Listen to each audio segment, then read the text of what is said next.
د ننګرهار مرستیال والی مولوی عزیز الله مصطفی وایي راتلونکي کال پلان کې د چې د دې ولایت خوږیاڼو ولسوالۍ چمتلي ښارګوټي کې د یو مجهز روغتون چې 50 بستره به ولري کارونه یې پیل کړي. صحت په برخه کې الحمدلله کار شوی دی. یو زیره به زه دا درکړم چې د چمتلي په سر باندې موږ ډېر جریبه ځمکه د ډیش لپاره خاصه کړې ده.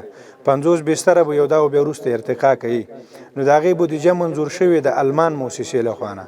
نو په نوي کال کې هغه چې موږ د بودیجه نیولې ده 50 بستره او چاردیوالي د هغې دپاره پرسونل دا به انشاءالله صحت عامې وزارت لخوا منظوریږي او چاردیوالي او ساختمان چې دغه د المان موسسې یو خیریه بنسټ دی د هغې د خوا نه به جوړیږي.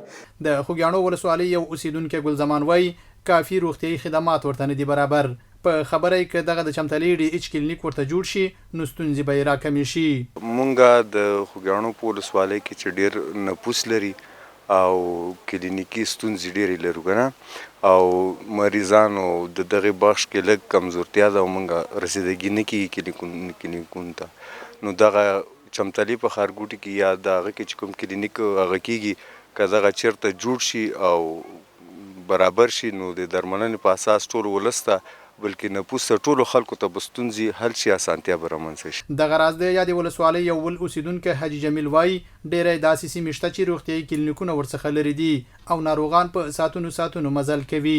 نو دا اوس چې دا موږ او تاسې ولاړ یو دا د سپین غر خوا ده چې دا د نورو روغتیایي مراکزو نه په کافي ارتفاع یا په کافي فاصله کې پرته ده.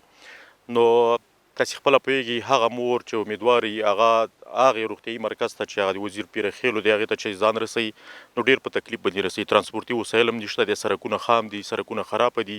په ټوله کې که چیرې د چمتلي 50 بستریز کلینیک جوړ شي نو د کابل جلال آباد دویم لین سړک لپاره هم اړین روغتیایي خدمات برابرولی شي.